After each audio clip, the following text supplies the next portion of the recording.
Hello friend, welcome to my YouTube channel Spandan pathology. मैं doctor Nirmal फिर से आ गया हूँ आज एक मज़ेदार टॉपिक के ऊपर डिस्कस करने के लिए, जिस टॉपिक का नाम है कोलाइटिस। कोलाइटिस मोस्टली हमें सुनने में मिल जाता है, बहुत इजी है, अधिकांशतः हमें सुनने में मिल जाता है कि कोलाइटिस कोलाइटिस। तो आज हम लोग कोलाइटिस के ऊपर ही डिस्कस करने वाले कि कोलाइटिस क्या होता है।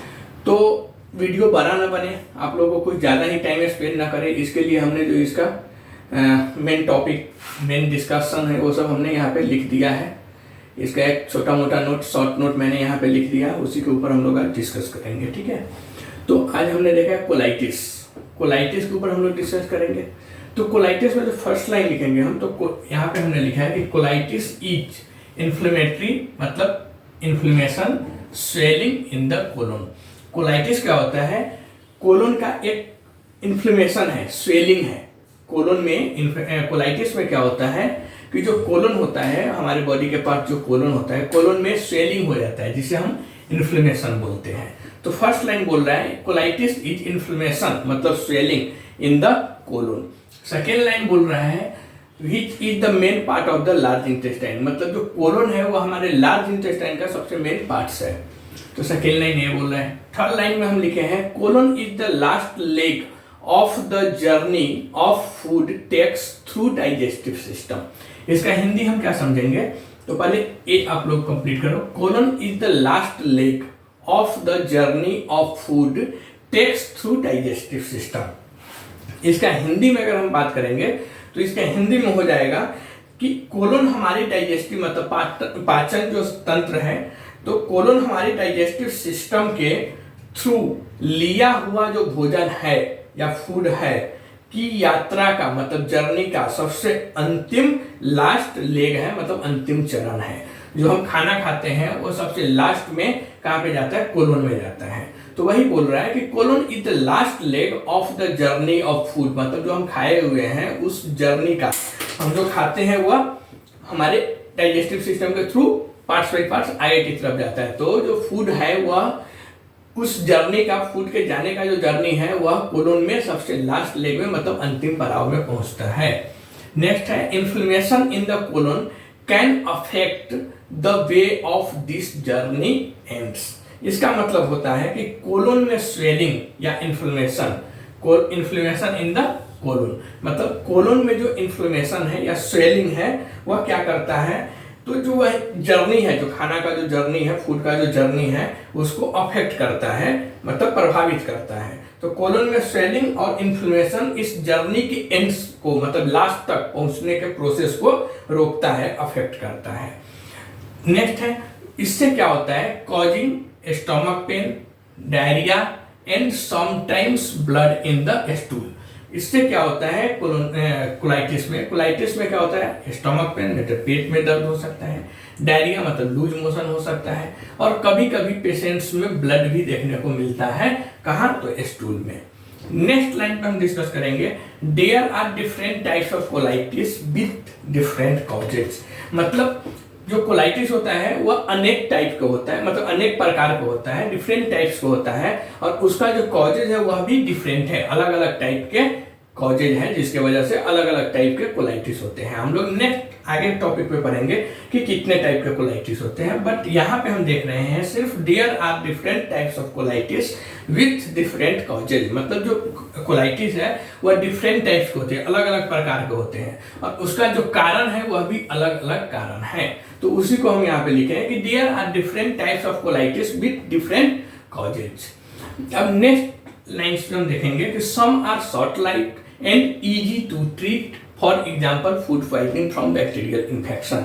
इसमें से कुछ जो कोलाइटिस होता है वह शॉर्ट लाइफ का होता है, मतलब कुछ दिनों के लिए होता है, कुछ दिन के बाद उसको ट्रीटमेंट करने के बाद ठीक हो जाता है। फॉर एग्जाम्पल देखेंगे तो अगर किसी को फूड पॉइजनिंग हुआ है बैक्टीरियल इन्फेक्शन की वजह से, वो 2-4-5 दिन में ठीक हो जाता है। तो यही some are short life and easy to treat, उसको ठीक करना भी आसान होता है फ्रॉम बैक्टीरियल इन्फेक्शन से जो फूड पॉइजनिंग होता है। तो some are short life and easy to treat, for example food poisoning from bacterial infection. दूसरा हम लिखे हैं नेक्स्ट लाइन पे other type is called as inflammatory bowel disease. Inflammatory bowel disease को हम आईबीडी के नाम से भी जानते हैं।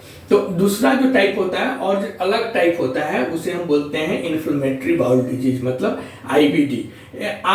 आईबीडी क्या है? तो IBD are more chronic and difficult to treat. IBD अगर हो गया पेशेंट को, कोलाइटिस में अगर आईबीडी टाइप का कोलाइटिस है तो वह क्या होता है, बहुत पुराना होता है। मोर क्रोनिक, क्रोनिक मतलब होता है बहुत पहले से, मतलब वह बहुत काफी सालों से पेशेंट्स में है और उसको जो उसको ठीक करना काफी कठिन है, डिफिकल्ट है।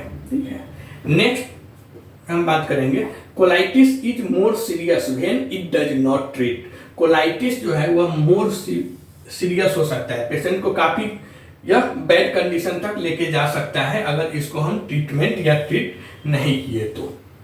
नेक्स्ट है a severe case can do serious damage to colon.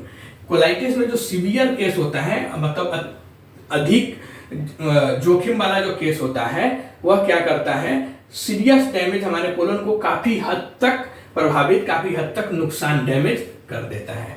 Next होता है it also affect the quality of life, और यह आदमी के जो जीने का जो क्वालिटी है, लाइफ है, उसको भी काफी प्रभावित करता है। कोलाइटिस वाले पेशेंट्स के जीने की जो क्वालिटी है उसको भी काफी प्रभावित करता है।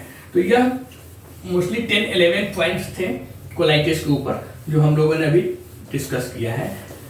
नेक्स्ट में हम देखते हैं कि कोलाइटिस का सिम्टम्स क्या क्या है। ठीक है, और एक हमने आपको पहले से इसके लिए लिख के रखा था ताकि ये वीडियो कुछ बड़ा ना हो जाए इसके लिए। हालांकि मोस्टली हमारा जो भी वीडियो है 15-16 मिनट्स का हो ही जाता है, बट हम कोशिश करते हैं इसको शॉर्ट करने का, बट उससे ज़्यादा हो नहीं पाता है।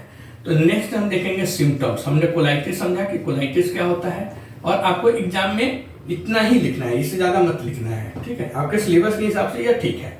सिम्टम्स ऑफ कोलाइटिस, जो कोलाइटिस होता है उसका लक्षण क्या है। ठीक है, तो अभी हम देखेंगे लक्षण, सिम्टम्स क्या है कोलाइटिस का।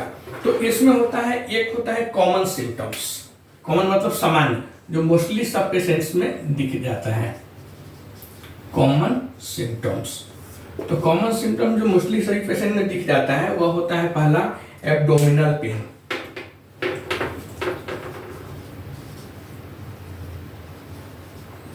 एब्डोमिनल पेन मतलब पेशेंट को पेट में दर्द होगा। दूसरा होगा ब्लोटेड स्टोमक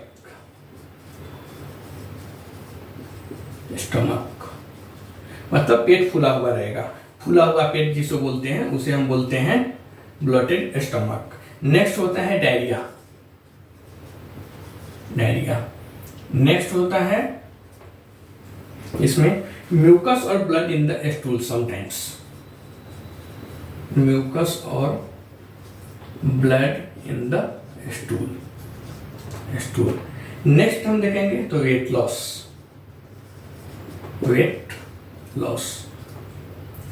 नेक्स्ट देखेंगे वेट लॉस। तो यह जो होता है सिम्टम्स, या कॉमन सिम्टम्स होता है, यह मोस्टली पेशेंट में यही देखने को मिलता है। जो पहला होता है एब्डोमिनल पेन मतलब पेट में दर्द होगा। दूसरा होगा ब्लोटेड स्टमक मतलब फूला हुआ पेट रहेगा। नेक्स्ट उसका सिम्टम्स होगा डायरिया। नेक्स्ट होगा म्यूकस और ब्लड इन द स्टूल मतलब पेशेंट के जो ब्लड स्टूल है उसमें म्यूकस और ब्लड भी हो सकता है, और वेट लॉस होना देखा गया है। तो इसे बोलते हैं हम कॉमन सिम्टम्स। सिम्टम्स में भी इसे हम बोलते हैं कॉमन सिम्टम्स, जो मोस्टली पेशेंट्स में यह देखने को मिल जाता है।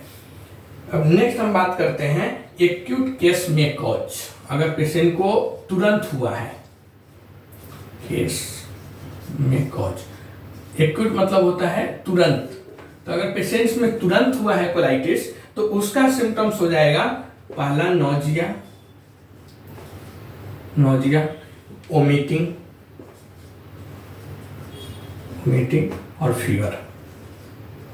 तो एक्यूट केस अगर रहेगा कोलाइटिस का तो उसमें कॉजेज में सिम्टम्स में आएगा क्या क्या, तो नोजिया मतलब पेशेंट को उल्टी की तरह होना, या उल्टी होगा, या फिर बुखार, यह भी देखने को मिलता है। बट मेन जो होता है इसमें वह कॉमन सिम्टम्स देखा जाता है, और दूसरा देखा जाता है क्रोनिक केस में। तो क्रोनिक केस में जो सिम्टम्स होता है, क्रोनिक केस मतलब पुराना, क्रोनिक केस, इसमें जो सिम्टम्स होता है पुराना केस में वह होता है फटीग का मतलब होता है थकान, आदमी थका हुआ रहेगा, ठीक है। दूसरा होता है एनीमिया, मतलब एनीमिया खून की कमी, और डिहाइड्रेशन। नेक्स्ट होता है एब्जॉर्प्शन,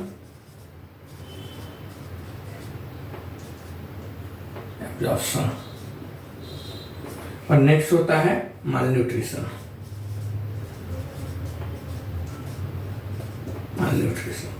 तो इस सब टाइप के क्रोनिक केस जो होते हैं कोलाइटिस का, उसमें इस सब टाइप के सिम्टम देखने का मिलता है, या केस हो सकता है। कॉलेज कहना क्या हो सकता है, फटीग हो सकता है, मतलब पेशेंट को थकान देखने को मिलेगा, बहुत काफी थका हुआ रहेगा। एनीमिया मतलब खून की कमी, और डिहाइड्रेशन मतलब वो बॉडी डिहाइड्रेट हो जाता है। माल एब्जॉर्प्शन और माल न्यूट्रिशन में डिफरेंट क्या है, तो माल एब्जॉर्प्शन मतलब अवशोषण नहीं करता है, जो हम कुछ खाते हैं, जो न्यूट्रिएंट्स खाते हैं उसको प्रॉपर हमारी बॉडी अवशोषित नहीं कर रहा है, अवशोषण नहीं कर रहा है।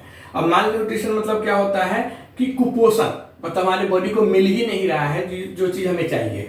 तो माल एब्जॉर्प्शन मतलब अवशोषण, और माल न्यूट्रिशन मतलब कुपोषण।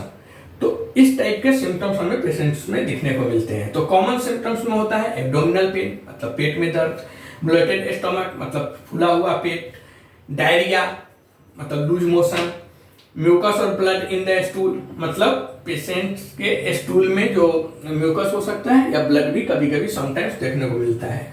लॉस ऑफ एपेटाइट ये भी होता है, मतलब भूख में कमी, भूख भी कम लगता है, और वेट लॉस यह भी देखने को मिलता है हमें कॉमन सिम्टम्स में। और एक्यूट केस में एक्यूट में होता है कि नोजिया, वोमिटिंग और फीवर। और क्रोनिक केस में कॉज में होता है फटीग मतलब थकान, एनीमिया मतलब खून की कमी, dehydration, mall absorption and mall nutrition. यह सब सिम्टम्स है कोलाइटिस का।